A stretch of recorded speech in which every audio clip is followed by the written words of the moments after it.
Olá, eu sou Luiz Cláudio, sou contador e empresário contábil. Estou conselheiro do CRC São Paulo. Estamos trazendo para vocês mais uma atividade. O tema, livro caixa na atividade rural. Transição das regras, elaboração e transmissão de dados. Com nosso especialista e amigo Adilson Aparecido Lanconi, contador, mestrando na FZEA USP, especializado em controladoria da FGV, consultor de empresa, professor universitário, coordenador do curso de Ciências Contábeis e da Computação e cofundador da Navidata Brasil. Adilson, é com você, mas já te adianto que eu já tenho algumas perguntas para você posteriormente. Olá, Luiz, como vai? É um prazer revê-lo aí de forma remota. A gente já se conhece pessoalmente, já estivemos aí no evento em Jacareí, então quero mandar um abraço para você, a todos os colegas. Muito obrigado. Prazer revê-lo também. Prazer é todo meu. E a você que está participando desse bate-papo, né? Hoje é um assunto bem legal, é um assunto que, muito embora seja antigo, né? A forma de se executar, né, Luiz? O livro caixa já existe há muito tempo, né? Sim. Só que ele está passando por um momento de transição, né? Ou seja, está saindo do papel, né? Meio papel, e indo para o meio digital, né? Então, assim como toda a contabilidade, né, Adilson? Exato, exatamente. E aí, Luiz, nós da contabilidade, nós vamos também, de certa forma, ter que reinventar o nosso dia a dia, né? Dentro da atividade rural, né? Então, nós vamos ver que velhos hábitos, né? De controle, às vezes até de cultura, né, de não ter um documento para comprovar as informações contábeis, a partir de agora, não é que a partir de agora, sempre foi, né, mas com o meio digital, isso se faz necessário. Então, a ideia é que hoje, dentro da proposta que eu estou trazendo para vocês, é da gente discutir um pouco sobre esses aspectos, né? Então Luiz, eu gostaria, assim, de fazer algumas ponderações aos ouvintes para a gente, de certa forma, nivelar o assunto, né? Então, nós temos diversos participantes, né, colegas participantes, desde leigos ao assunto até especialistas ao assunto. Então, eu preparei um conteúdo para atender a todos, né? Então, em algum momento, nós vamos trabalhar alguns conceitos, Luiz, como, por exemplo, o que é atividade rural, né? O que é pessoa física, e depois nós vamos para coisas mais técnicas, né? Mais pesadas aí, até mesmo para ajudar os colegas que já estão na área. Então, essa é a primeira colocação que eu faço. A segunda, eu quero deixar bem claro aos colegas que aqui é a visão de contador, né, de profissional da contabilidade para profissional da contabilidade. Então, assim, eu não vou entrar em discussões, detalhes de legislação, né? Eu vou, de certa forma, ser o mais prático possível, né? Passar uma vivência minha em relação ao assunto para que eu possa te ajudar também nas suas dúvidas, no seu entendimento, né? Até mesmo porque o contador faz parte da rotina dele, né, Luiz?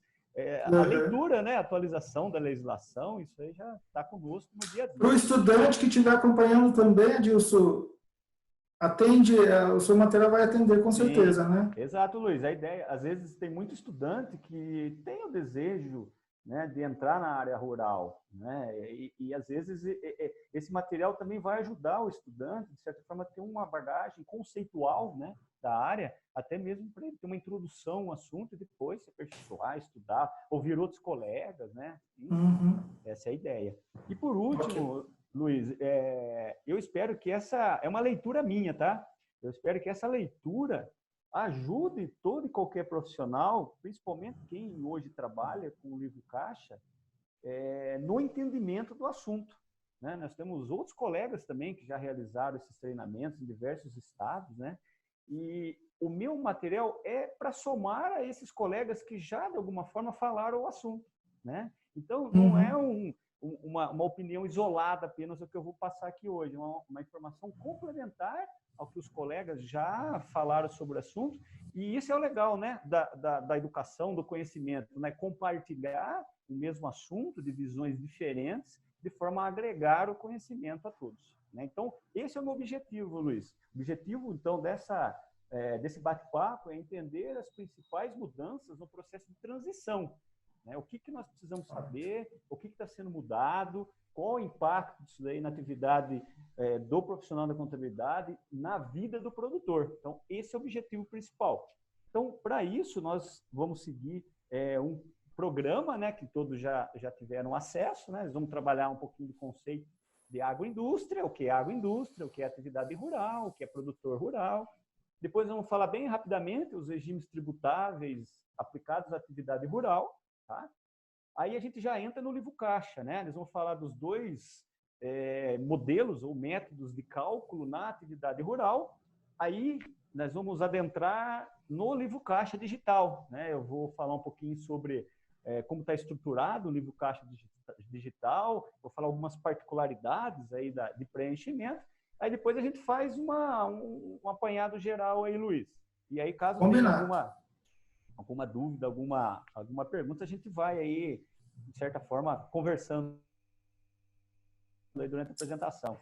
Ok. Luiz, você está vendo uma casa aí mais antiga e uma nova, né?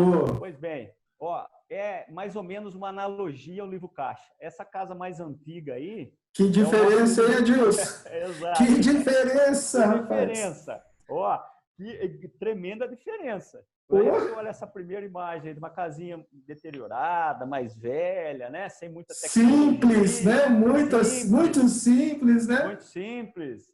É o livro caixa de hoje, né? É algo simples, não é? É algo que o profissional da contabilidade hoje tira de letra, com todo o seu bagagem, com seu expertise, né? E só que o livro caixa digital, que é a casinha de baixo aí, ó, a imagem da residência de baixo, já é algo meio mais sofisticado, né? Tem energia elétrica, né? Tem mais funcionalidade, tem mais estrutura física, estrutura funcional.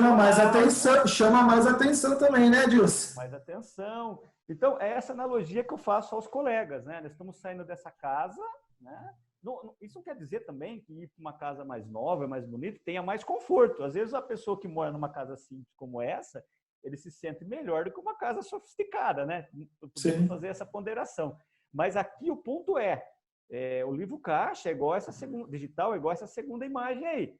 Tem mais detalhe, tem mais visual, né? Existe mais valorização da informação, existe um conhecimento mais técnico, né? Que nós precisamos, de certa forma, né, entender tudo isso daí, tá ok? Então, para a gente começar esse bate-papo, é importante a gente entender a cadeia produtiva do agronegócio. O que é produtor rural, agroindústria e distribuidor. Então, essa imagem vem para ilustrar mais ou menos o fluxo do agronegócio. Nós temos os produtores de insumos, são aqueles produtores que fornecem inseticida, alimento, implementos agrícolas, né?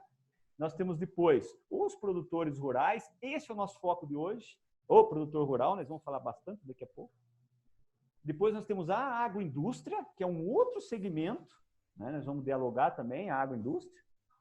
Temos os distribuidores e o consumidor final. Então, para nós termos aí uma sintonia fina, nós vamos falar do produtor rural. Eu só vou fazer uma breve introdução à agroindústria, por quê? Porque livro caixa está ligado, correlacionado a produtor rural. Vocês vão ver que a agroindústria, ela não tem obrigatoriedade da entrega do livro caixa. E nós vamos depois discorrer, né, debater sobre o porquê disso daí.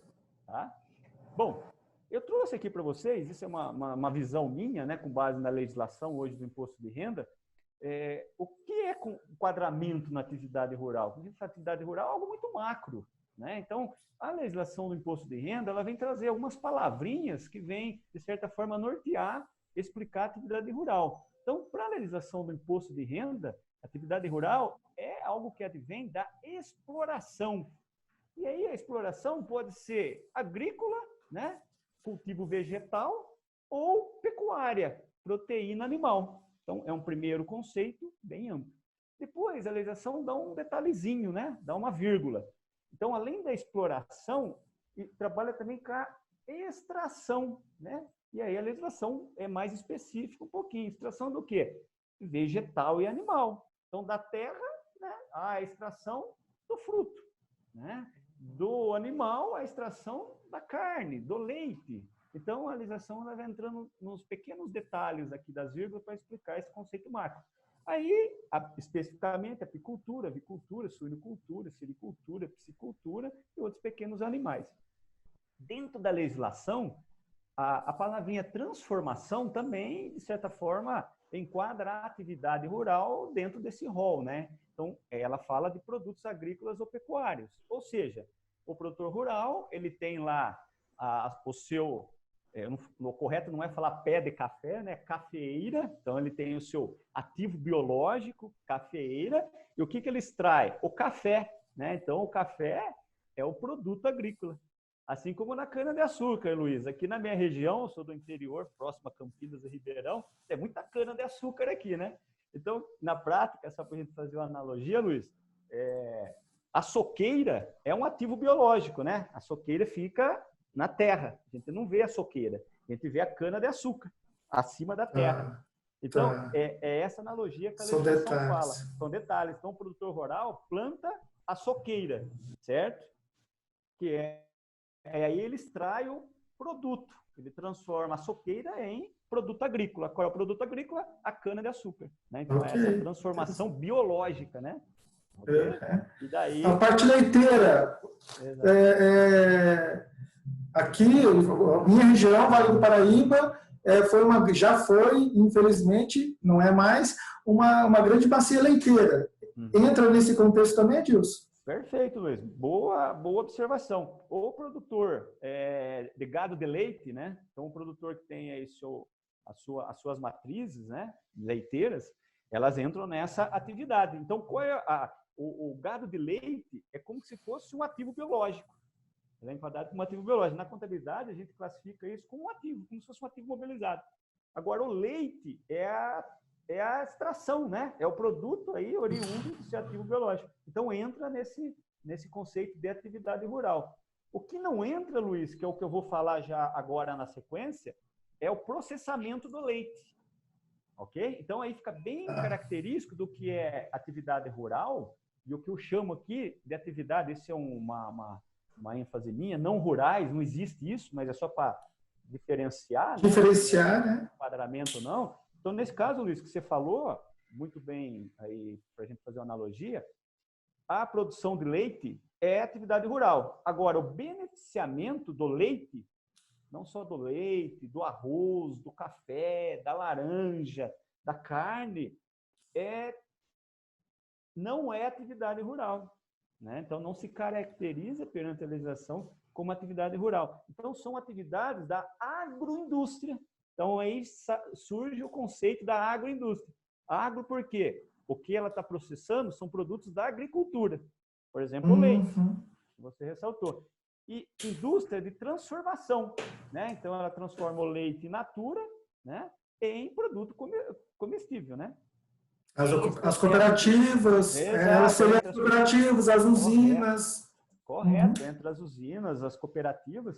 Então, elas são consideradas pela legislação como agroindústria. Né? Não são produtores rurais. Isso tem que ficar bem claro para que o leigo não faça essa confusão e quem já é da área já tem certo esse traquejo. Né? Então, aqui eu trago algumas situações em que no dia a dia, descaracterizam como atividade rural. E aí, Luiz, você deve estar imaginando assim, mas por que isso? Por que o professor está falando isso? Né? Porque isso faz toda a diferença no livro caixa. Geralmente, a agroindústria ela tem regimes tributários específicos. Né? Vamos ver mais à frente. Então, por exemplo, a agroindústria, às vezes, ela é simples nacional, às vezes ela é lucro real, às vezes ela é lucro presumido. Então, pelo fato da agroindústria se enquadrar em um regime tributário diferente da pessoa física, ela já tem as suas obrigações tributárias. Né? Ela já entrega os seus balanços, as suas DREs, enfim, tudo que os profissionais de contabilidade já sabem. Então, a princípio, elas não têm a obrigatoriedade do livro caixa da atividade rural. Então, eu quero frisar muito bem isso. O livro caixa é da atividade rural. A agroindústria não é atividade rural. Então, aí faz toda a diferença conceitual aí. Perfeito, tá? Perfeito. Ficou claro. Maravilha. Vamos em frente. Luiz, aqui eu trouxe uma visão minha também das possibilidades do produtor rural de constituir uma forma empresarial, né? Eu entendo, e a legislação também, isso é bem difícil, né? Às vezes por parte de alguns, mas é real por parte da legislação. O produtor rural aqui, que nós estamos falando, é o empresário. tá? Não é aquele que vive da subsistência, ou seja, não é aquele que planta para sobreviver. O que nós estamos falando aqui é o produtor rural que planta e tem uma atividade comercial, né? Então, o próprio Código Civil, né, ele enquadra esse tipo de produtor rural que exerce uma atividade econômica. E aí, esse produtor rural, ele tem duas possibilidades. Ou ele se posiciona como pessoa física, nós já vamos conversar sobre isso, ou ele se posiciona como pessoa jurídica. Então, para os leigos, não há uma outra forma de enquadramento empresarial. Ou o produtor rural é pessoa física, CPF, né? Ou ele é pessoa jurídica, CNPJ. Tá? E aí, eu venho trazer essa analogia. Então, esse quadrante do meio aqui vem falar assim, ó, o produtor rural, ele pode ser um empresário, né? Caso ele pratique ato de comércio, com característica de pessoa física, mas ele, em determinadas situações, ele tem que ter um CNPJ. Por quê? Porque ele tem que emitir nota fiscal. Então, se ele comercializa a mercadoria, ele tem que emitir nota fiscal. E aí não existe nota fiscal, todos sabem disso, via CPF, existe nota fiscal via CNPJ. Né? Então, isso é bem particular do agronegócio. Então, você vai ver assim, professor, produtor rural, então o senhor está falando que ele é pessoa física, mas ele tem CNPJ? Sim. O CNPJ é para ele ter o ato, né, a autonomia de operacionalizar e emitir nota fiscal. Mas do ponto de vista tributário, da legislação do imposto de renda, ele é enquadrado na tributação de uma pessoa física, tabela progressiva do imposto de renda. Mais à frente a gente vai conversar. Adilson, para exemplificar isso, se eu sou um produtor de verduras e vendo na feira, essa atividade ela vai ser tributada na pessoa física, certo? Perfeito. E se eu, dentro das minhas verduras ali, eu vender para o supermercado, eu tenho que ter um CNPJ para emitir a nota ou no supermercado fazer a revenda. É isso? Correto, Luiz. Luiz, parece até que nós combinamos aqui, né? Mas na verdade nós não combinamos.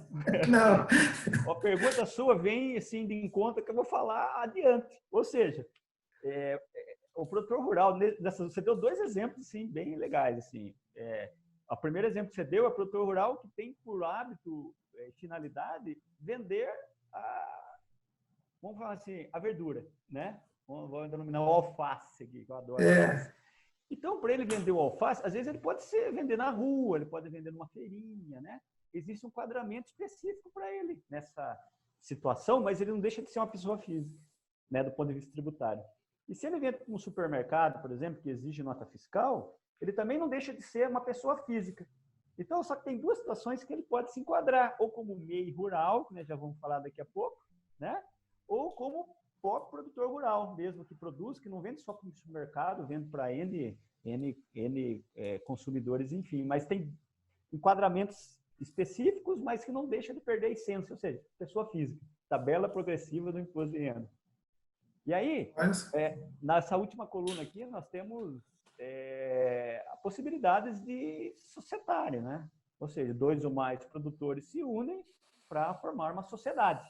E aí tem a cooperativa, né? Tem sociedades característica limitada, SA, fundação, associação, e até IRELI, muito bem, IRELI não é uma sociedade, mas ela tem características de sociedade, né?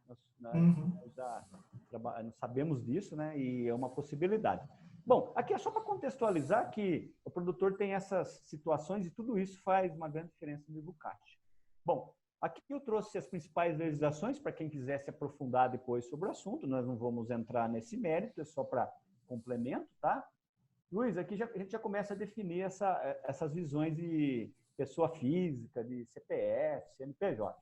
Perante a Receita Federal, essas 4 variáveis é o que define o produtor rural. Então, é o cara que explora a terra, ok? Esse cara que explora a terra, ele pode ser pessoa física ou jurídica. Ele explora a terra por meio da agricultura, pecuária, silvicultura ou outra atividade que estiver aí predominante, e com fins econômicos de subsistência, né? Não só subsistência, mas com fins econômicos. Então, é uma visão da Receita Federal, né? Com base na legislação. E aí, Luiz, surge o primeiro tipo de pessoa física, né? O segurado especial. Né? Quem é esse produtor pessoa física segurado especial? eu trouxe aqui uma bagagem, uma literatura, mas eu já vou direto aqui, ó, nesse branquinho aqui, ó, letra A. É o produtor, usufrutuário, consumidor, assentado, parceiro, meeiro, enfim. Que explora a atividade, Luiz, da agropecuária, mas até 4 módulos fiscais, Luiz. O que é isso? O módulo fiscal varia muito de região para região, estado para estado. Mas uma linguagem bem simplória é a pequena propriedade, né? É aquele cara que tem a terrinha dele, ele planta para comer e às vezes também ele pratica alguns atos de venda, então ele pode vender o seu alface de repente na comunidade, né? Ele não tem aquela pegada comercial de ter volume, né, Luiz? Então esse cara, ele é enquadrado pela legislação como um segurado especial, tá? E aí tem toda uma particularidade de quais são as atividades. Então ele pode ser um pescador artesanal, né? Ele pode ser um seringueiro, um extrativista vegetal. Então aqui é bem específico, é o pequeno produtor que trabalha em regime de família, né? A própria família ali participa da sua cultura, mas ele está nessa linha entre consumo próprio e pequenas vendas, mas ele é um pequeno produtor, tá? Esse cara aqui, Luiz, esse cara aqui, dependendo da renda dele, ele nem declara imposto de renda. Dependendo da renda dele, ele nem está obrigado a livro caixa, tá? Então é só para contextualizar isso. Aí alguém deve perguntar assim, mas esse cara pode, de repente, vender assim, avulso e ter um faturamento de 100 mil? Muito difícil. Não é característica desse tipo de produtor rural. Ok? Mas existe. Tá? Existe, eu coloquei aí. Existe um segundo, que é o mais normal, tipo de produtor rural pessoa física, que é aquele que tem CNPJ, porque ele precisa emitir nota, e inscrição estadual, né, que também é exigido aí, principalmente aqui no nosso estado de São Paulo, né, questão da inscrição estadual. Aí eu trouxe aqui todos uns detalhes de quando não é obrigado e quando é obrigado, mas assim, eu como profissional da contabilidade, eu sempre falo que independente se da operação registra, contabiliza, emite nota fiscal, sabe por quê? Primeiro que é correto, é obrigatório, é bom, é saudável, né? O retorno que vem para a sociedade. Segundo, no livro Caixa Digital, você vai ver que é obrigatório. Okay? Mas esse tipo de produtor rural é a maioria dos vigentes, né? Dos que nós temos aí dentro do país, tá? Então, e aí, Luiz, aqui vem o MEI, né? Que é a analogia que você fez aí, né? O MEI rural, tá? O MEI rural, quem é o MEI rural? O MEI rural, ele é bem específico, inerente a produtos extraídos da exploração. Mas o objetivo principal não é a exploração aqui, é os produtos da exploração. Então, eu vou dar um exemplo, Luiz, que aqui na minha região tem muito. Pamonheiro, né? Então, o cara lá, ele tem uma pequena propriedade, ele planta o milho, né? Mas o milho é para ele fazer pamonha.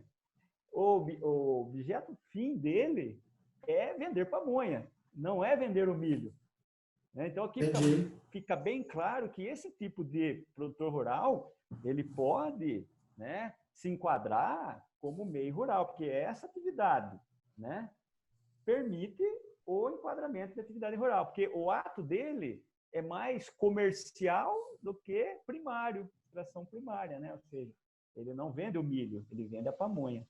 E aí tem uma série de exemplos que eu trouxe aqui, ó, quitandeiro, né, que não é o que você falou, quitandeiro, salsicheiro, o doceiro, né, o barqueiro, é bem específico aqui, né? E aí vem aquela pergunta, mas esses caras não são produtor rural? Sim, eles são produtor rural, mas a atividade deles tem um fim que é a comercialização. O foco é outro, né? O foco é outro. O foco é outro. É outro. E, Luiz, e aqui é muito importante, esse cara, ele é tributado como se fosse uma pessoa física. Assim como o MEI né? O MEI, saindo da área rural, ele tem uma tributação de pessoa física. Então, ele precisa fazer o quê? A sua declaração de ajuste anual. Né? Então, esse cara aqui, o MEI rural, também precisa fazer a sua declaração de ajuste anual. E aí, uma pergunta que vem, né, Luiz? Esse cara precisa fazer o livro caixa, então? Eu falo que seria saudável ele fazer o livro caixa. Né? Até mesmo para ele saber se está ganhando ou perdendo, né? Está tendo lucro ou não. Mas o livro caixa é da atividade rural. E aqui não é uma atividade rural especificamente. né? É mais uma atividade comercial. Então, a entrega da declaração acessória do MEI, já de certa forma, já oficializa o seu registro contábil perante a legislação.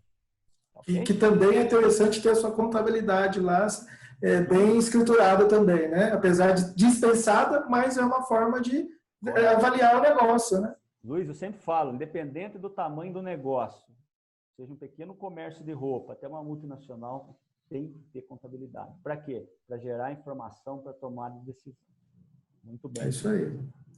Luiz, aqui, ó, eu faço uma analogia mais específica aos regimes tributários do ponto de vista de imposto, tá? Então, nós temos dois tipos de imposto de renda, né? Imposto de renda. Nós temos o imposto de renda pessoa física e nós temos o imposto de renda pessoa jurídica. Tá? Então, estou deixando de lado ICMS, PIS, COFINS, que não é o foco aqui. Então, por quê? Porque ambos têm particularidades do ponto de vista de incidência. Então, quando a gente olha o imposto de renda pessoa física, nós vamos ver aqui, ó, é renda, capital, é ganho, né? São contribuintes pessoa física ou produtor rural, né? Tem um sistema de apuração da tabela progressiva.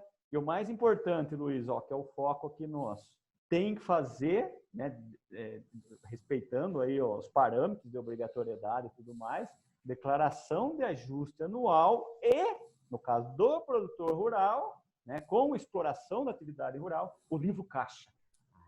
O lado de cá, o lado direito, nós temos aí pessoa jurídica, imposto de renda pessoa jurídica. Aí é um outro público, é um outro perfil, é uma outra forma de incidência. E não só a incidência, as obrigações acessórias são decorrentes do regime tributário que ele ou optou ou foi enquadrado, né, obrigatoriamente. E aí existem três que todo mundo conhece, que é o Simples Nacional, o lucro presumido e o lucro real.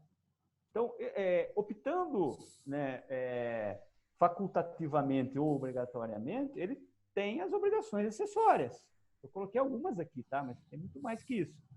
Então, essa turminha para o lado direito aqui, ó, produtor rural, então, que opta por um lucro real, um lucro presumido, ele, a princípio, ele está fora dessa conversa nossa aqui hoje. Ok?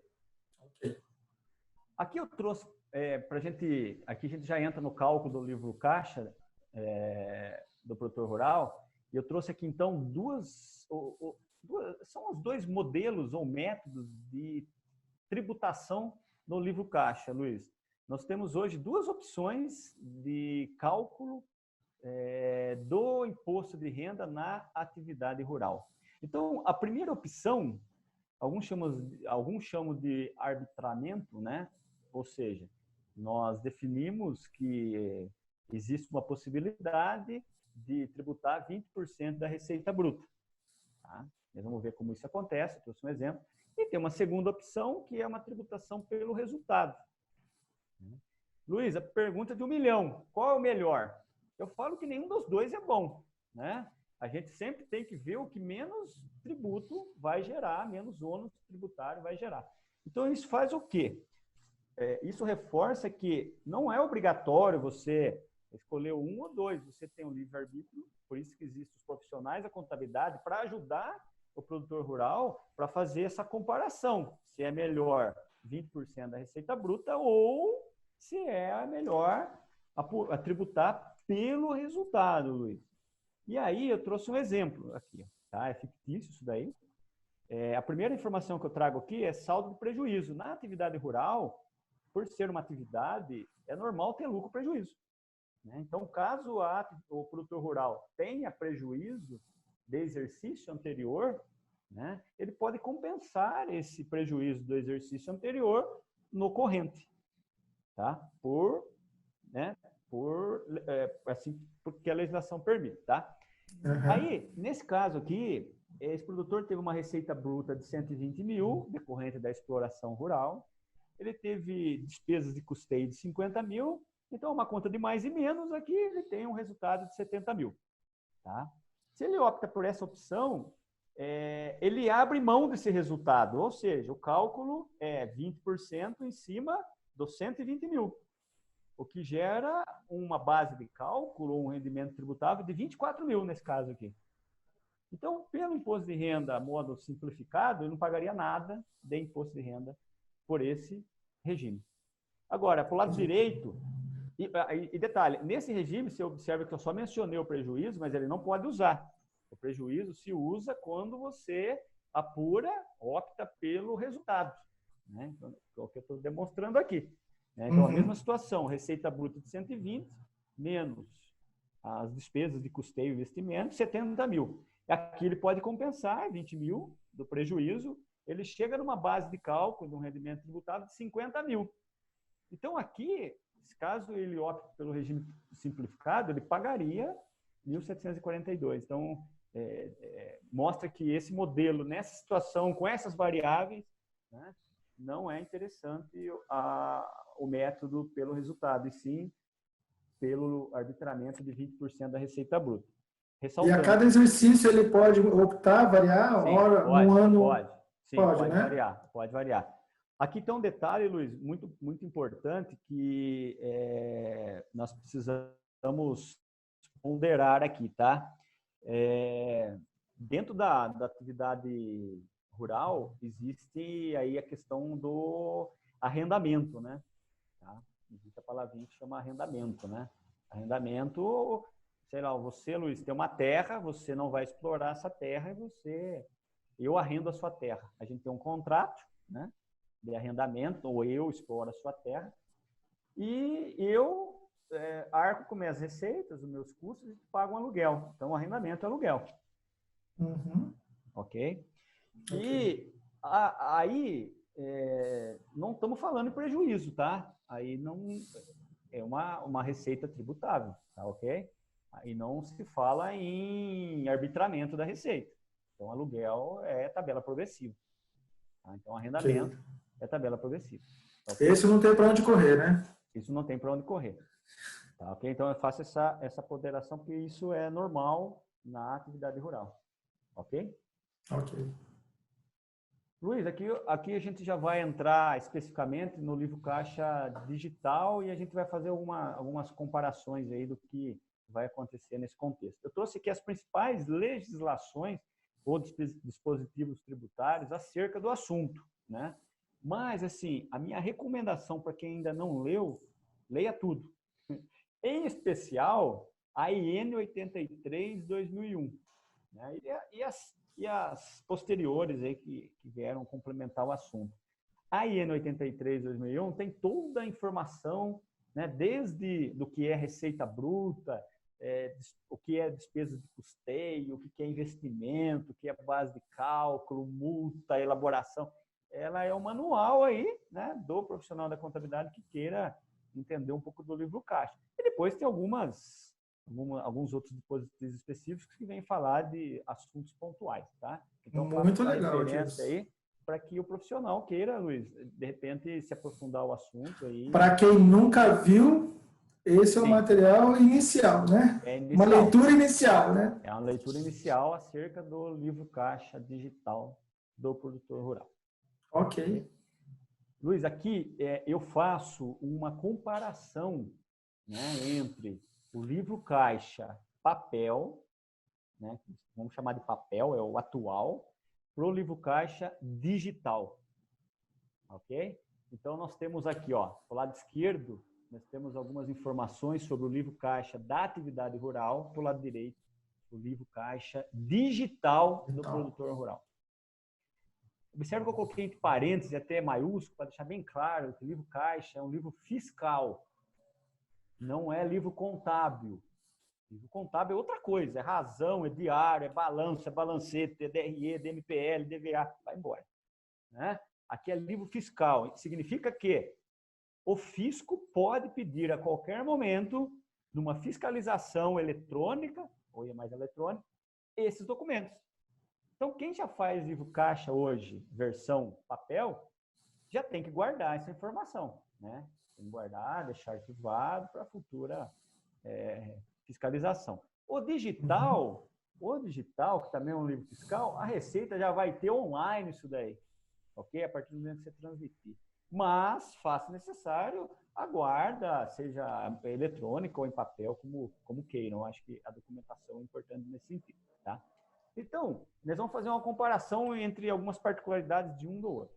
Bom, o livro caixa atual hoje é um preenchimento manual ou eletrônico. O que quer dizer manual? Você vai lá no site da Receita, você baixa o programa e você vai preenchendo manualmente, né? Você vai lançando os eventos, né, de receita, de despesa de custeio, investimentos, vai fazendo a alimentação do programinha, tá? Depois esse programa, ele é exportado ao programa do Imposto de Renda à Pessoa Física, cujo prazo encerra agora dia 30, né? Foi postergado devido à pandemia. Isso. Encerra dia 30 agora, né? Então hoje nós temos o programinha do livro caixa da atividade rural, que ele serve de apoio, né, para alimentar a declaração do imposto de renda da pessoa física, porque produtor rural é pessoa física, que nós estamos falando aqui, tá?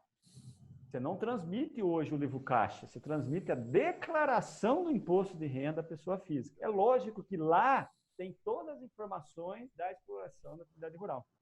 Tem estoque de gado, tem os implementos mobilizados, tem receita, enfim. O lado de cá é um preenchimento eletrônico, Luiz. Não tem programa que você vai baixar da Receita Federal e preencher. Tá? Tem que ter um ERP, tem que ter um programa, tem que ter um software. Nós já vamos falar logo mais. Tá? Então, quem estiver obrigado ao livro caixa digital, vai ter que, de certa forma, se não tiver um programa, ou se tiver um programa e o seu suporte não atende, vai ter que adquirir um programa para fazer o preenchimento do livro caixa digital. Nós vamos conversar sobre isso. Tá? Eu falo que ele é eletrônico e automático. Bom, hoje existe um limite de faturamento para se entregar, né, a receita do livro caixa atual. Eu não coloquei aqui porque ele vive mudando, tem que consultar. Mas no digital, Luiz, já existe a regra. Eu chamei de faixa 1, faixa 2, é meu conceito aqui, né? Saiu no primeiro momento que produtores rurais que oferecem receita bruta acima de 7 milhões e 200 em 2009, ou seja, de janeiro a dezembro de 2019, estariam obrigados à entrega do livro caixa digital. Depois houve um manifesto e a Receita falou, não, vamos reduzir para 4 milhões e 800, ok? Que é um segundo, que é o atual hoje. Então, como que está esse contexto? O produtor rural que, de janeiro a dezembro de 2019, auferiu uma receita acima de 7 milhões e 200, está entregando, se assim já não fez, até o dia 30 de junho, o livro caixa digital. Então, essa é a primeira faixa aí de obrigatoriedade e entrega. É lógico que aqui, Luiz, estamos falando de grandes propriedades, né? Propriedades que às vezes já tem um software, já tem uma estrutura toda, né? Exato, já tem uma estrutura toda e tem mais, não significa que vai ter menos dor de cabeça, que é igual para todo mundo, né? Mas já tem mais recurso tecnológico para isso. Aqui é legal essa palestra realizando agora nesse meio do ano, porque assim, ó, o produtor rural que oferir receita bruta acima de 4.800 de janeiro desse ano, Luiz, até dezembro desse ano, ele está obrigado a entregar o livro caixa digital em 2021. Ok? Então, dá tempo ainda do produtor rural, do contador, se preparar para essa transição. Por isso que minha palestra é de transição. Então, pode ser que algum produtor esteja aí nesse momento de transição na faixa 2. Ou seja, eu ofereci uma receita bruta esse ano, acima de 4.800. Então, ele vai ter até o dia 30 de abril do ano que vem para entregar o movimento desse ano. Tá? Luiz, aqui é um ponto bem importante que às vezes é confusão. Professor, como assim 4.800? Eu e minha esposa, nós temos atividade rural, né? Como que fica aí? Né? Então, aqui é por CPF. Então, é 4.800 por CPF. E não é a renda de cônjuge aqui, tá, ok? É por CPF. Então, se numa propriedade rural há 2, 3, 4, 5 CPFs dentro da mesma atividade, é por CPF. Não é da propriedade, não é receita da propriedade. É receita do produtor rural. mais à frente a gente vai fazer algumas ponderações com relação a isso. Então, o mandatório aqui é CPF, 4 licenças por CPF. Ok? Ok. Luiz, com relação às informações, vamos ter algumas mudanças aí. Hoje, no livro caixa papel, as informações, eu chamo elas de forma resumida, né? Então, a gente informa lá as receitas, as despesas de custeio, os investimentos, demais valores, tá? Bem resumido. A gente não informa detalhes assim, por exemplo, CPF de quem eu estou pagando ou recebendo, a gente não informa conta bancária, a gente não informa CNPJ, a gente não informa número de nota fiscal, ok? A partir de agora, as informações são mais detalhadas, Luiz. Depois eu vou abrir isso daí para o pessoal entender melhor. Mas eu já adianto aqui que no digital nós vamos ter que abrir os lançamentos contábeis. Ou seja, se eu estou recebendo algo, qual é o documento que comprova isso? É uma nota fiscal? É uma nota fiscal. Qual é o número dela? Qual é o CNPJ que emitiu essa nota fiscal? Do mesmo lado, o pagamento. Se eu estou pagando alguma coisa, qual é o destinatário? Né? Estou pagando, qual é o documento que eu estou usando? Então, profissional da contabilidade, eu sei que eu trabalho com rural, eu sei que porteira dentro, o mundo é diferente. Né? O mundo é diferente, Luiz. Existe uma cultura, né, instaurada aí no campo, né? E de que, às vezes, o controle é um pouco difícil de se ter, né? Mas já nós, como profissionais de contabilidade, a gente já tem que começar a trabalhar esse aspecto cultural de ter evidência documental, né? Nós precisamos ter evidência documental. O que é evidência documental? Documentos que comprovem a operação. Porque agora, além de documentar a informação, você vai ter que informar. E nós vamos ser praticamente essa ponte, né, de mudar o conceito do empresário nacional, seja das empresas comerciais, como também no campo, né, professor? Porque a cultura, mudar a cultura é difícil. Vai ter que ser por nós, né? Vai ter que ser por nós. Eu acho que nós somos os profissionais que vamos, aí, de certa forma, conduzir esse novo pensamento, né? Ou seja, Luiz, tem um ponto importante aqui. Não só isso, extrato bancário. Né? A movimentação hoje que é feita no banco, ela vai ser a mesma o livro caixa, vírgula. Sempre tem as vírgulas, né? Desde que essa movimentação seja da atividade rural. Então, o que vai acontecer na prática? Não é ideal o produtor rural ter uma conta bancária e movimentar tudo nessa única conta bancária. Então, exemplo, ele tem atividade rural, ele movimenta na conta bancária. Ele tem outras atividades comerciais que não tem nada a ver com a atividade rural, sei lá, ele é um consultor, sei lá, ele empresta a conta dele para terceiro, enfim, movimenta uma série de coisas dentro de uma mesma conta. Isso aí é um problemão profissional da contabilidade, classificar isso e lançar no livro caixa digital, e até mesmo para você, de certa forma, comprovar essas evidências. Então, eu já dou uma sugestão que, para mim, o ideal seria assim, o produtor rural, ele tem atividade rural, abre uma conta só para essa finalidade. Se assim, já não tem. Tá? Abre para essa finalidade, tudo que você movimentar no banco ali é da atividade rural, fica mais fácil para comprovar as coisas e para o profissional da contabilidade também no registro das informações. Ok? Luiz, outra coisa interessante, mas não mudou, a informação continua mensal, tanto no papel como no digital. Então, o profissional da contabilidade pode fazer o livro caixa mês a mês, né? Ou anual, né? Aí vai de cada um. Eu tenho o hábito de fazer mês a mês. Tem colegas que espera juntar toda a papelada, termina o ano, e aí aquele sufoco, né? Aquela correria dos 4 meses para fazer o livro caixa, o imposto de renda. Né? Então, assim, isso não muda nem no papel nem no digital. Pode ser feito no mês a mês ou anual, né? E só que a transmissão ela é até o dia 30 do ano seguinte. Então, não deixe para fazer de última hora, ainda mais se você estiver obrigado no meio digital. Né? Já vai fazendo mês a mês, já vai trabalhando as dificuldades, o que tem que melhorar em termos de cultura, de documentos, já ajuda. Tá, ok? Bom, aqui é só reforçando o que eu já falei. Hoje é um programa que a Receita disponibiliza para preencher o livro caixa. No modo digital, não há um programa disponibilizado pela Receita. Né? Então, precisa de um software, né? Tem um software para alimentar essas informações, Por que, Luiz? Porque o livro caixa digital tem uma linguagem específica. Tem o formato dele, as informações, ela é reunida de uma forma em TXT. Então, quem já trabalha com SPED, vou ser bem objetivo, que quem trabalha com SPED, ECD, ECF, é na mesma pegada.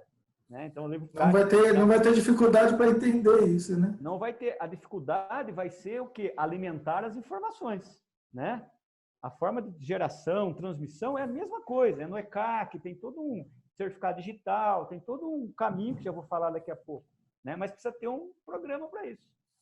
Preencher o programinha que a Receita já disponibiliza, hoje não serve para o livro caixa digital.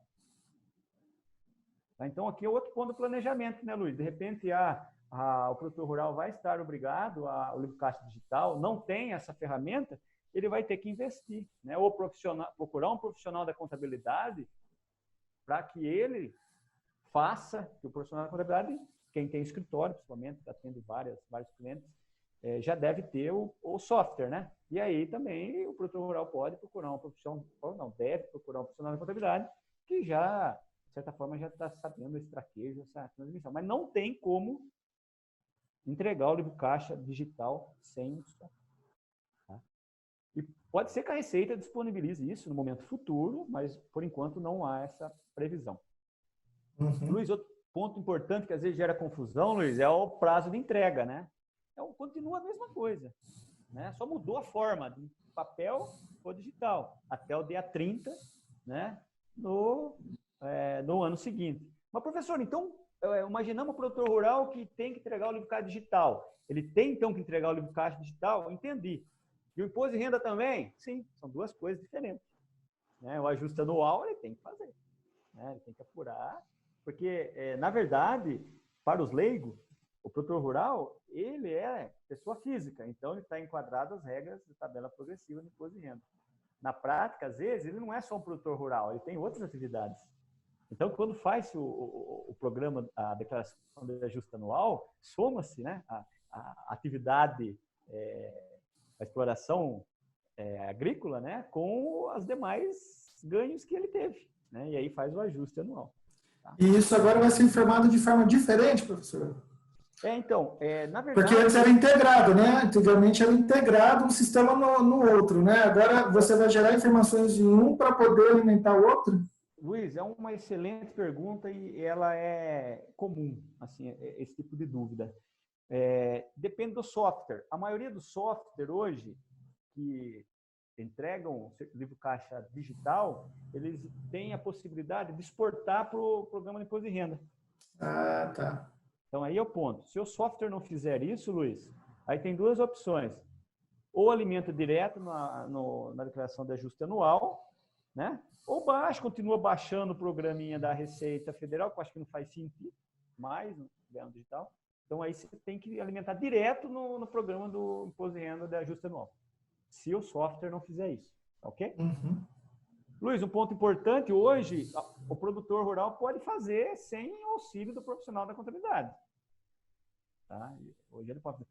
No livro caixa digital, não mais, né? Por dois motivos. Primeiro que há um conjunto de informações técnicas que, salvo as exceções, né, o produtor rural não vai conseguir fazer. E segundo que vai precisar do tal do certificado digital agora, né? Porque nós estamos falando do livro caixa digital, então precisa de uma certificação da assinatura digital. Então, ele vai precisar do profissional da contabilidade. E aqui entra o que? A nossa valorização. Então, o profissional da contabilidade, valorize o seu serviço. Porque a partir de agora, se o seu cliente tiver obrigatório no livro caixa digital, você vai ter mais trabalho. Né? Então, assim, valorize. E mais responsabilidade. Apesar que a responsabilidade todo mundo já tem, né? Mas valorize o seu trabalho a partir de agora. Okay? É isso aí. Luiz, aqui eu trago isso mais conceito, né? Às vezes no campo tem muita dificuldade em entender essa questão do recurso tecnológico, né? O que se usa no livro caixa digital? Um software, nós já falamos, né? Existe um hardware, que é a máquina, o computador, que processa toda a informação e transmite. Tá? E a tal da internet, né? A tal da internet que tem a conectividade. Aqui que é transmitido o livro caixa digital. né? Então, entra no ECAC, né, que é o portal de transmissão, não só do livro Caixa Digital, como qualquer outro obrigações acessórias, assim como consulta, enfim. Quem é da área já conhece. E aí tem uma rotina específica para isso, né? Tem lá o menu de cobrança, fiscalização, obrigações acessórias, formulários online, arquivo de dados. Eu trouxe um resuminho só aqui, mas tem um tutorial que a própria Receita Federal disponibilizou, muito bem elaborado, mas bonito, que não gera dúvida na hora de transmitir o arquivo digital, porque tem uns passinhos para fazer lá, tem tudo um procedimento. Seguindo esse tutorial, não há problema na transmissão. Qual é o problema? O problema é quando você valida os dados, que é o processo antes. Por isso que tem que informar corretamente o livro Caixa Digital. E é por isso que é importante esse conceito que eu estou trabalhando aqui. Então, transmitir, gerar, é tranquilo, você vai seguir no manual. O problema é antes, né? Quando você valida, pô, deu erro. E agora, qual é o erro? Quem trabalha com SPED conhece bem isso, né? Também, né? E quem não trabalha, seja bem-vindo. Né? É, verdade. Então, assim, a internet é só um meio de transmissão. E para isso, eu confirmo de novo o certificado digital, né? Para quem nunca ouviu falar, é o que valida, né? Credencia uma assinatura digital. Tá? Então, não há como transmitir sem certificado digital. Luiz, aqui é só para ter uma ideia e não é para a pessoa assustar, não, hein? Ó, é só para vocês terem uma ideia de como que é a linguagem do livro Caixa Digital, né?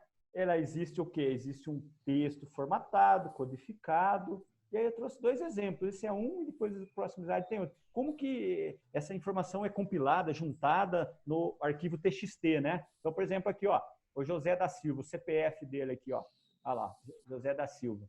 Vem tudo junto, ó, não tem ponto, não tem traço, né? Olha lá, ó, a inscrição estadual também. No próximo slide, ó, olha lá, ó, valor, tá vendo? Ó, não tem a expressão monetária, não tem ponto, não tem vírgula, né?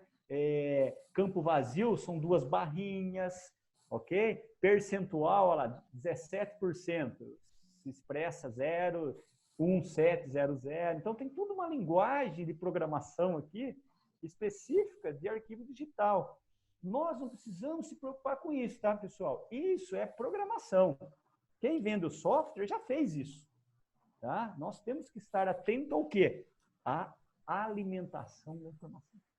Mas eu só trouxe aqui para você ter uma ideia de como que é formatada as informações compiladas e transmitidas via livro Caixa Digital. Tá? Só ilustração aí. Bom, aqui a gente já vai entrar então nos blocos, Luiz, do livro Caixa do Produtor Rural. Tá? Praticamente nós temos 3 blocos. O 0, tá? O K e o 9. Depois eu vou abrir cada um, Luiz. O 0 é a identificação, né? Ele abre o arquivo, né? Ele tem os dados do produtor, ele tem os dados das propriedades, das contas bancárias, nós já vamos conversar, né? Então, eles têm informações técnicas aqui. O Q, né? Bloco Q, ele já tem a movimentação, ele vem trazer o demonstrativo. Ele vem falar assim, ó, pelo 20%, pelo arbitramento deu tanto, né? Ou pelo regime de resultado deu tanto. E aqui ele traz a movimentação, os lançamentos, né? Que a gente conhece no débito, crédito e tudo mais. Né? Aqui vem a movimentação das receitas e despesas e depois ele encerra, né? Olha lá, Luiz, ó, contador, né? Então aí vai a identificação do contador, né? CPF do Luiz, o nome do Luiz, o CRC do Luiz. Então, Luiz, assina aí como responsável técnico pela a informação, tá? Ok? É lógico, mas posso usar o certificado digital do produtor? Claro que sim. Não há problema algum. Então, até a legislação, ela trabalha com a hipótese de usar o certificado digital do produtor. Mas caso o produtor rural não tenha certificado digital, há uma procuração do produtor para o contador para que ele faça essa transmissão. Esse ponto é muito importante destacar. Tá? Luiz, aqui a gente entra nos detalhes da visão geral que eu chamo dos blocos. Né? Então, olha lá, aquele detalhamento que está do slide anterior, eu abro em registro aqui. Ó. Nós temos o registro 0, 10, o 30, o 40, o 45, o 50. A gente chama de K100, né? o Q100, o Q200 e o 9999. Né? E aí aqui é o nome do registro, né, de cada um. Então, por exemplo, aqui, ó, o 30 é os dados cadastrais. De quem? Do CPF do produtor rural.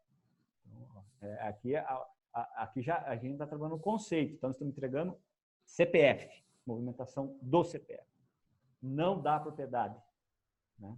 Não dos CPFs da propriedade. Aqui é o CPF. É lógico que esse CPF, Luiz, pode ter várias propriedades. Aí eu informo aqui no 40. Né? O CPF do Luiz, 9999999, tem as seguintes propriedades. É informado no registro 40. E aí depois nós vamos ver quais são esses tipos de propriedades, qual é a participação do seu CPF nessas propriedades. Se é 100%, se é 50%, se é 30%, se é 40%, se é 10%. Ok? Cadastro de terceiros, quando há uma exploração aí em conjunto. Cadastro das contas bancárias do produtor rural. Do CPF do declarante. Né? Então, se ele tiver mais de uma conta, é informada todos esses dados. O banco, código do banco, agência, conta. Né? Sempre reforçando que é os dados bancários referente à exploração, né? A exploração. Na prática, Luiz, como assim eu já vi, às vezes o produtor rural, ele movimenta outras coisas na conta bancária que não é da atividade rural. Okay? Então, a orientação que eu passo, apartem daqui para frente. Abre outra conta. Ok? Por questão de controle. De organização, controle, né? Controle, etc. e tal. Ok? Uhum. Luiz, às vezes as pessoas perguntam assim, mas se o produtor usar uma conta de outro? Mas primeiro que não é correto, né? Ele movimentar a exploração da atividade rural dele num CPF alheio que não está em contrato nenhum, não está na escritura pública, não há em registro nenhum, não há evidência, não. Isso é errado. Né? Mas às vezes ele usa o CPF da esposa, né? Que de alguma forma há uma comprovação documental que ele é casado, que ele usa... De relacionamento de uma coisa com a outra, né? Não é muito correto também, mas assim, porque ele está entregando a movimentação do CPF dele. Mas, salvo particularidades, se for só para essa finalidade, mesmo assim tem que informar essa conta de terceiro. Então, mesmo que seja uma conta de terceiro, tem que informar esses dados aqui, que depois eles vão ser, de certa forma, servido de embasamento aí, tá? E aí tem os demais aí, que nós já conversamos, demonstrativos. Olha aqui essa coluna próxima aqui, ó. O é obrigatório, não, tudo isso é obrigatório, tá? Exceto o cadastro de terceiros, que pode ser que tenha ou não, né? Mas todas as informações são obrigatórias. Se não colocar, não valida, não consegue transmitir o arquivo digital. Tá? Eu vou abrir agora, Luiz, dois grandes importantes, não que sejam somente, né? Mas que é o motivo aí de mais dúvida, mais confusão na hora de executar. É o registro 40, né, que nós chamamos de cadastro dos imóveis. Então, aqui eu trouxe toda a visão técnica de formatação e tudo mais, mas eu quero chamar a atenção de vocês do seguinte, ó, número 5, ó, CAFIR. Né? Então, a propriedade tem um registro no CAFIR. Né? Então, tendo o registro no CAFIR, tem que informar esse tipo de registro no livro caixa digital, ok? Um ponto de atenção aqui, inscrição estadual, né? Ela, muito embora não é obrigatório por enquanto, mas tem que informar. E aí vem os dados dos imóveis, né? O CAEPF também, né? O Cadastro de Atividade Econômica da Pessoa Física, tem que informar. Né? E aqui embaixo, ó, importantíssimo, o 16, ó. O 16 vai nortear muita coisa que nós vamos falar daqui para frente. Aqui é o cadastro do imóvel. Esse imóvel que você está informando é uma exploração individual? Ou seja, só tem o seu CPF nele? Ah, sim, só tem ele. Pô, então você vai escolher a opção 1. Ok? A Receita já vai entender que toda a movimentação que você está informando aqui é deste imóvel e está sendo tributado no seu CPF porque só tem a exploração individual. Ok? Então isso é muito importante. Ah, não, é condomínio. Eu, produtor, participo de um condomínio, ou seja, é igual prédio, né? Eu tenho vários condôminos e a gente divide a alegria e a tristeza. Como que funciona aí? Bom, você está entregando o seu CPF, está declarando o seu CPF. Se caso você tem participação num condomínio, obviamente você vai escolher a opção 2. E aí você vai colocar no item 17 qual é o seu percentual dessa participação do condomínio. É 10, é 20, é 30, é 5, é 3, é 80. Né? E essa é uma condicionante muito importante. E aí surge aquela dúvida, mas como que eu informo a receita de um condomínio? Como que eu informo a despesa de um condomínio se é tudo rateado? Ora, num condomínio há um contrato pré-estabelecido e os critérios de rateio da receita, das despesas, do lucro, do prejuízo, tem que seguir esses critérios de rateio pré-estabelecido no contrato de condomínio rural. Ok? Então, isso é muito importante. Né? O arrendamento também, ó. Seu imóvel, se você está explorando um imóvel que não é seu, né, é arrendado no seu CPF, você vai escolher essa opção. Ou parceria, né, de repente você está num contrato de parceria aí, junto com outro produtor, e aí você tem que informar, de certa forma, qual é a sua participação aí. Luiz, aqui é um ponto bem complicado entre arrendamento e parceria, tá? Eu costumo dizer que arrendamento não tem comercialização de mercadoria. O que define arrendamento de parceria é que na parceria há o quê? Há uma comercialização de produto. Então o Luiz quer fazer uma parceria comigo, nós dois somos produtores rurais. Ele entra com a terra, eu entro com o gado, ok? E essa parceria pré-estabelece que eu e o Luiz, no final, nós vamos dividir as alegrias e a tristeza. 50% para o Luiz e 50% para mim. Do quê? Da receita, dos custos, dos lucros ou dos prejuízos. Isso é parceria, né? Uhum. Agora, arrendamento não é isso. Arrendamento, eu arrendo a terra para o Luiz e ele explora a atividade e me paga um aluguel.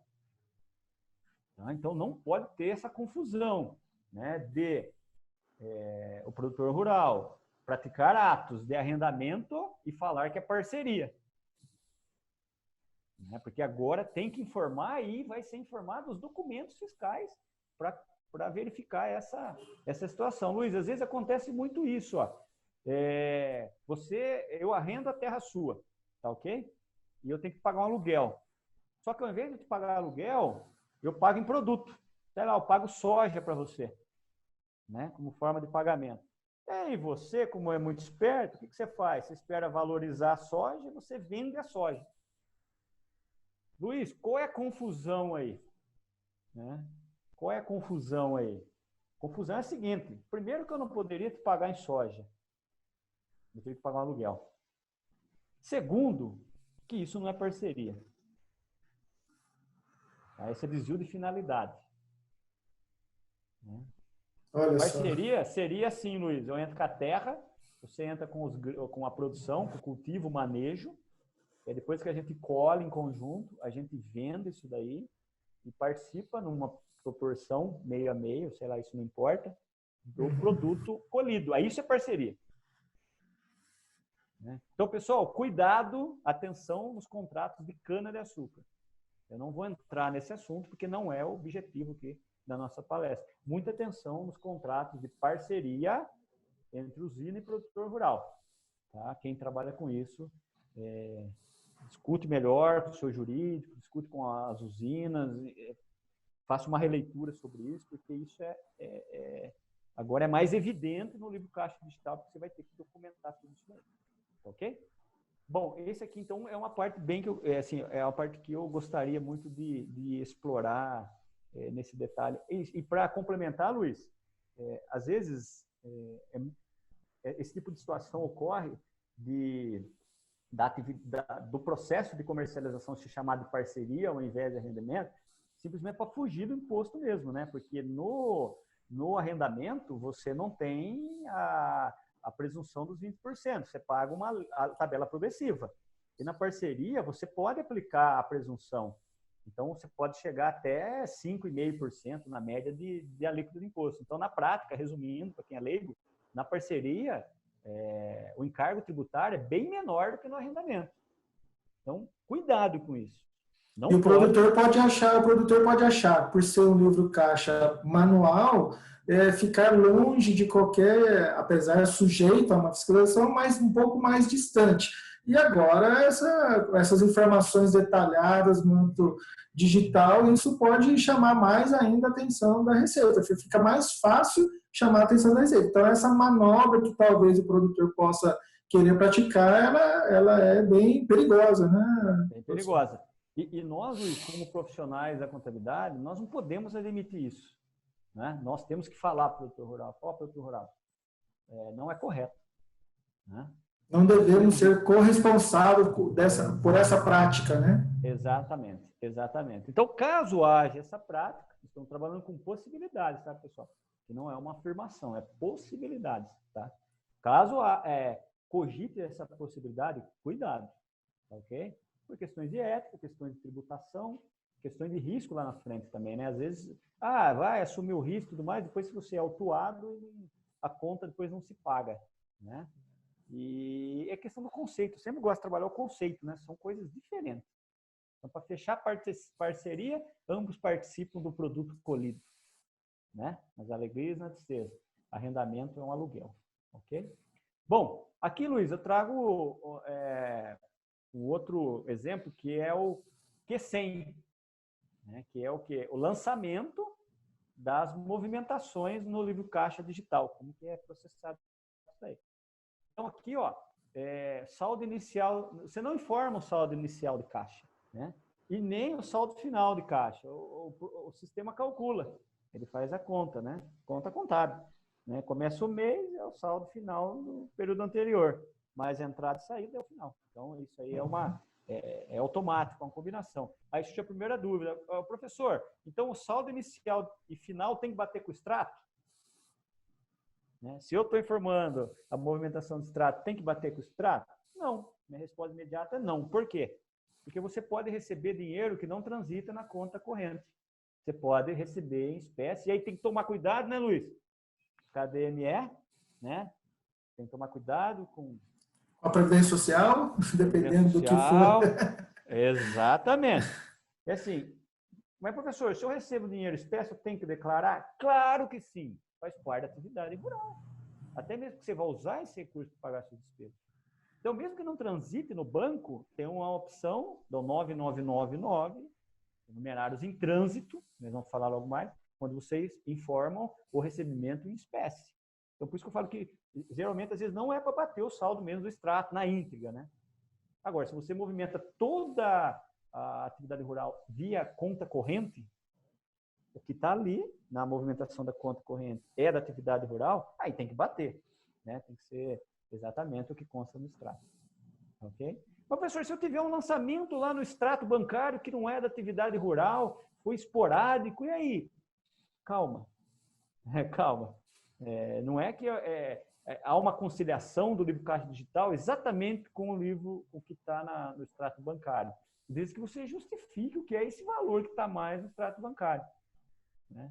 Tudo tem que ter justificativa na contabilidade. Contabilidade, pessoal, aqui também tem uma pegada da contabilidade. Né? Toda origem tem que ter uma aplicação. Se entrou um dinheiro na conta corrente, né? Qual é a origem disso daí? Tem que ser declarado, tem que ser evidenciado. Aí o profissional da contabilidade tem que se resguardar com o documento e depois para exibição ao fisco. Aí, Luiz, numerário em trânsito, 999. O que é esse 999? É um código usado para movimentação espécie, como estávamos falando. Então, o produtor rural recebeu em dinheiro uma receita decorrente da sua atividade, declara aqui no 999. O livro caixa entende que isso não passou pelo banco, mas é uma receita oferida. Né? E aí também o que existe muito na área rural, permutas de ativo, né? O cara compra insumos da cooperativa e paga com um produto acabado. Ok? Então ele vai lá, ele faz uma aquisição do insumo e depois paga com produto acabado. Observe que nós não estamos falando de unidade monetária, né? Estamos falando de produto. Né? E aí essa movimentação de compra de insumos com pagamento de produtos da atividade rural, produtos colhidos, processados da atividade rural, movimenta, é informado nesse numerário em trânsito 999. Outro ponto importante nesse numerário 999, Luiz, é os financiamentos para custeio. O produtor rural, então, ele vai até uma agência bancária, ele não tem recurso para custear a sua colheita, ele faz uma captação, um financiamento para custeio. Quando o banco libera esse recurso ao produtor rural, quem já trabalha com o livro caixa sabe disso, isso aí não é uma despesa, é simplesmente uma liberação de um recurso bancário, né, para uso na atividade rural. Então, o Luiz foi lá, emprestou R$1 milhão. O banco liberou esse R$1 milhão para o Luiz, obviamente na conta corrente, né? Só que, do ponto de vista da atividade rural, este R$1 milhão, ele só vai poder ser lançado como despesa de custeio quando você usá-lo. Ou seja, quando você comprar os seus insumos, quando você comprar os seus implementos, aí esse valor que você vai baixando desse 1 milhão, né, com documentos, fiscal e tudo mais, aí você contabiliza como despesa da atividade, despesa de custeio da atividade rural, né? E aí isso tem que ser informado de alguma forma nesse 999, né? Que entrou um dinheiro, mas depois ele vai sair para atividade rural, ok? Então, o que é mais comum aí dentro da situação. Aí, Luiz, existe aqui também um ponto polêmico, que é o CPF, né? Então, assim, as atividades rurais, elas têm desembolso de mão de obra, por exemplo, né? Às vezes tem funcionários, né, na fazenda, ou às vezes contrata terceiros. Então, por exemplo, assim, se tem funcionário com registro, tá? Você tem duas opções. Ou quando você paga o funcionário, ou você informa o CPF dele, o nome dele, quanto você pagou para ele, né? E quando é muito funcionário, um volume muito grande, a legislação ainda dá a possibilidade de, ao invés de você informar CPF por CPF, né, dos funcionários, você informa o do produtor, né, no total geral. Tá? Então, isso é possível, essa situação aí Mas tem que informar, isso quero deixar bem claro, né? Pagou despesa com mão de obra, no caso do funcionário, tem que informar ou o CPF de cada funcionário ou o total, mas com o CPF do produtor rural, né? E aí, depois, aí tem um próximo exemplo, que é a contratação de serviço com CNPJ, né? Mão de obra profissional, um zootecnista, um médico veterinário, que emita nota fiscal, que seja, que tem um CNPJ, também tem que informar aí, só que aí individual, né? Individual, no momento aí da contabilização. Luiz, olha que legal. Então, aqui fica o que, Luiz, evidente? Hoje a gente contabiliza isso, mão de obra, contabiliza contratação de serviços terceiros, mas agora tem os detalhes, né? Quais são os detalhes? CPF, CNPJ, né? No caso de CNPJ, o número da nota fiscal, né? A data. Tem um histórico, né? Quem trabalha com débito, crédito aí sabe muito bem o que eu estou falando. O histórico do lançamento. Você tem que ter o histórico aqui, você tem que mostrar o histórico do lançamento, né? Então, é isso aí. A mudança, uma das também mudanças do livro caixa manual, né? Ou atual. Aí aqui, Luiz, tem outras mais particularidades, tá? Que eu trouxe aqui. Por exemplo, dos tributos, né? Taxas, né? Impostos, contribuições, então, fundo rural, o próprio imposto de renda que se paga, se tiver ICMS na operação, né? No caso é isento, aí na atividade rural, no PIS também tem que informar aí, no caso, aí, o sujeito passivo do tributo, né? Ou seja, o contribuinte, tá? Uhum. E aí tem outras mais possibilidades aqui, mais específicas, né? No caso de despesas compartilhadas de imóveis com o produtor, né?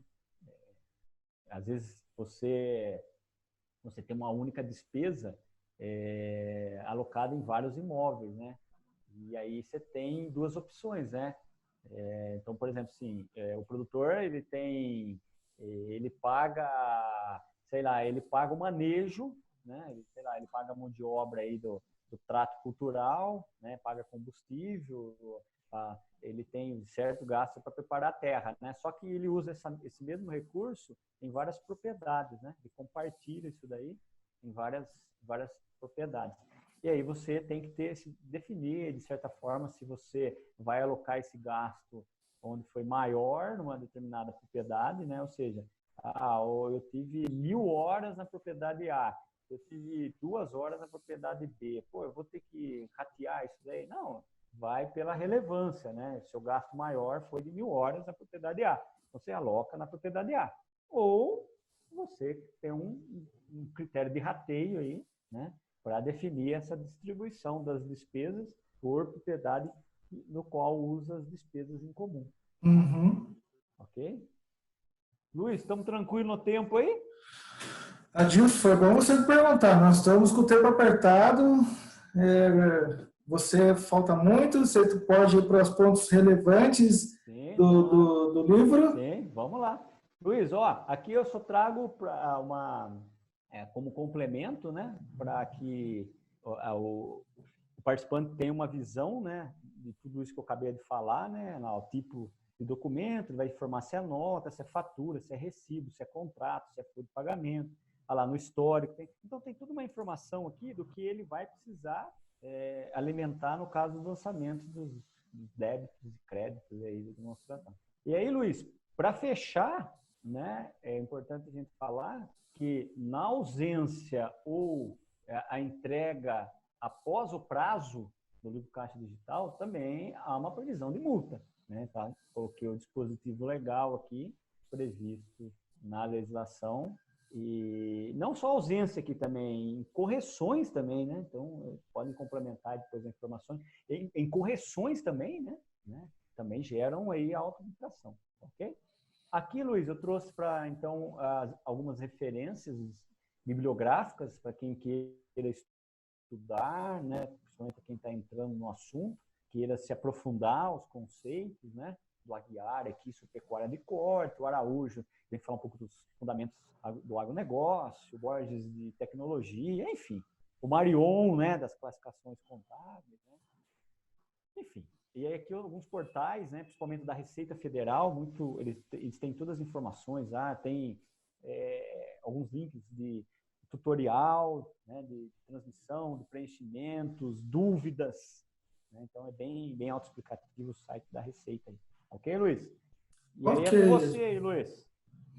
Legal, Adilson. Pessoal, eu espero que vocês estejam gostando. Como o Adilson falou lá atrás, não é nada combinado, mas as perguntas que eu pesquisei para esse nosso bate-papo, praticamente você esclareceu ela para nós, Adilson. Eu tenho aqui perguntas do tipo recebimento de dinheiro, como que eu faço, quando a exploração é feita por mais... a exploração de um imóvel feito por mais pessoas, como que ela é feita, né? Mas a sua explicação foi bem completa, os slides demonstraram bem o quadro comparativo ali, eu acho que foi bem bacana. Dessa forma, eu vou fazer o fechamento, Adilson. Você quer fazer alguma consideração a mais? Sim. Eu quero deixar bem claro, Luiz, quem está assistindo a esse vídeo, que é uma contribuição, tá? Aquilo que eu falei no começo, é uma visão, uma coisa bem técnica. Quem já está trabalhando com o livro caixa viu que nós temos algumas particularidades porteira dentro, né? Que isso tem que ser tratado à parte, né? Tem que ser analisado de forma e tal. Mas eu estou à disposição, né? Caso vocês queiram trocar alguma informação, vocês queiram compartilhar ideias, depoimentos, né? E, de certa forma, agradecer, né, a participação de todos, agradecer a sua participação, Luiz, que nós nos conhecemos, né? Se reencontrando aqui, né? Sempre se reencontrando, agora de forma remota, né? Exatamente. Mas, de certa forma, assim, foi muito legal esse bate-papo com você, né? Foi, assim, gratificante, né? Eu quero agradecer, então, a sua contribuição aqui, né?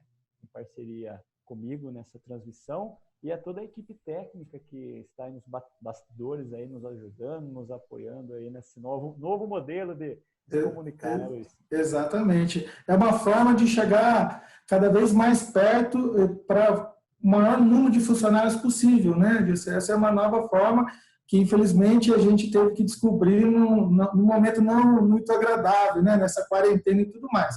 Mas o CIC buscando sempre estar próximo ao seu representado fazendo esse tipo de trabalho, né? E queria convidar todos vocês a acompanhar as redes sociais do Conselho Regional de Contabilidade do Estado de São Paulo para poder saber, estar acompanhando os próximos eventos que terão e participando ali de forma mesmo distante, participando junto com a gente. Agilson, muito obrigado, é um prazer em revê-lo mais uma vez e estaremos numa próxima em breve. Forte abraço. Se quiser, forte abraço a todos. Obrigado. Tchau, pessoal.